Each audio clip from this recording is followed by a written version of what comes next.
Today, knives can mean different things to different people. What was once a simple-edged weapon to our cave-dwelling forebears is now an outlet for personal expression, a continuation of a centuries-old tradition, or the overall perfection of an innate utility. And for the Portland-based knife brand Gerber, utility is king. Gerber Legendary Blades, as they were originally known, began operation back in 1939.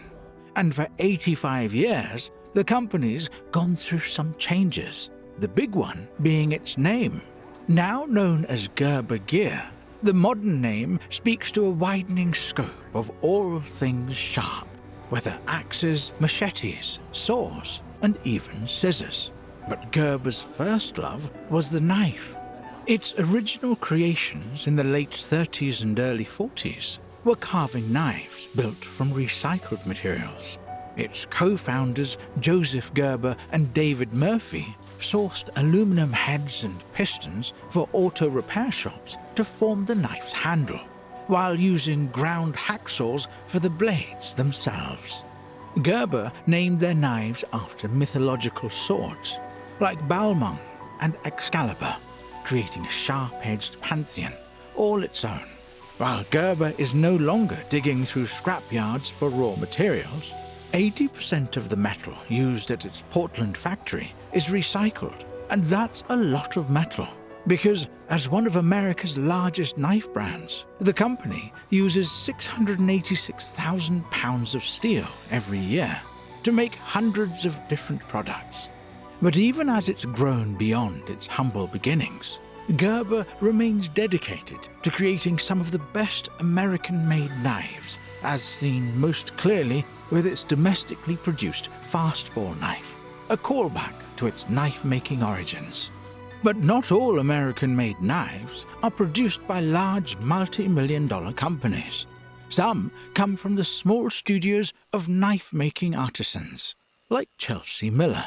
Based on the US's other coast in Brooklyn, New York, Miller was both a woodworking and blacksmith apprentice before graduating high school.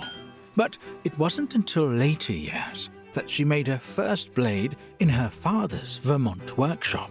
Miller readily admits that her first creations were more like wedges than knives.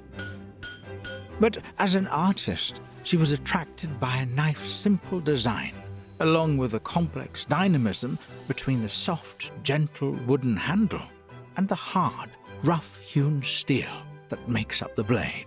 Miller's first creations were sold at farmers' markets around the city, but when the New York Times profiled her in 2014, demand for her custom-made knives skyrocketed, with years-long wait lists.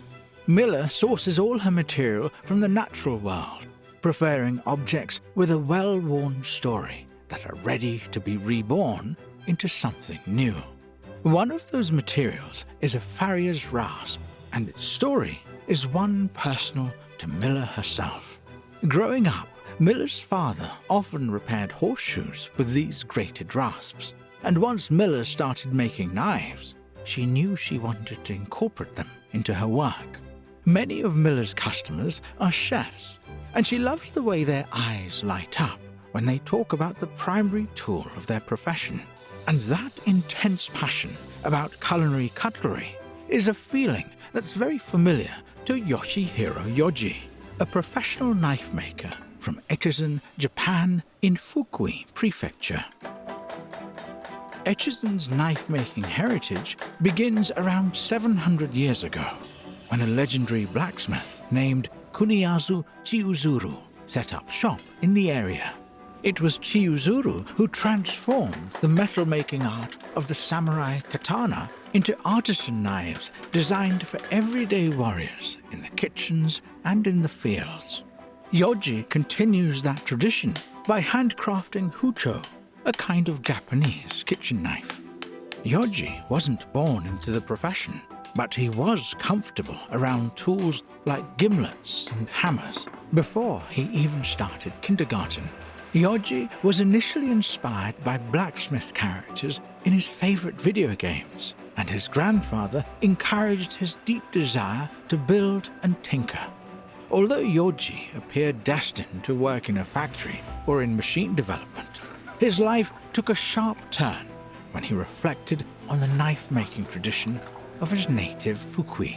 He soon apprenticed with one of the best knife makers in the country, and after years of perfecting his craft, he began making knives of his own. Unlike many blacksmiths, Yauji sees a knife from start to finish, from its first forge to its final polish, because he believes each part of the process makes him a better knife maker. Yauji makes anywhere from 150 to 200 knives every month, and his process isn't all that different from the one created by Chiyuzuru all those years ago. Once a blade is finished, he stamps the knife with his name. After all, one can feel a person's aura in the knife, according to Yauji. And if that particular piece of knife lore is true, then Victorinox has the biggest aura of them all. The Swiss-based company is famous for the Schweizer Visiers und Sportsmesser, or, known more commonly, the Swiss Army knife. Without resorting to hyperbole, this small red knife is the most popular pocket knife in the world. Despite the company's global reach, Victorinox is still a family business, as CEO Carl Eisner Jr.'s great-grandfather actually made the first knife back in 1891. The name Victorinox, that's an homage to the founder's mother, Victoria, combined with the industry term for stainless steel, inox. Today, the company is now the largest employer in the Swiss town of Schwyz, but it doesn't fire up a forge like Swiss blacksmiths of times past. Instead, shapes are stamped out, raw steel polished, hardened, and then heated up to 1050 degrees Celsius, which alters the steel structure. The final metal is then grinded to exact proportions and assembled. Some of Victorinox's greatest modern innovations are incorporating green energy practices in its manufacturing process. For example, the company warms as many as 120 buildings just from the heat byproduct of making knives. Whether small studios hammering steel against a pockmarked anvil, or massive assembly lines turning out high-quality blades at affordable prices, humans and their sharp-edged knives are more interconnected than ever before.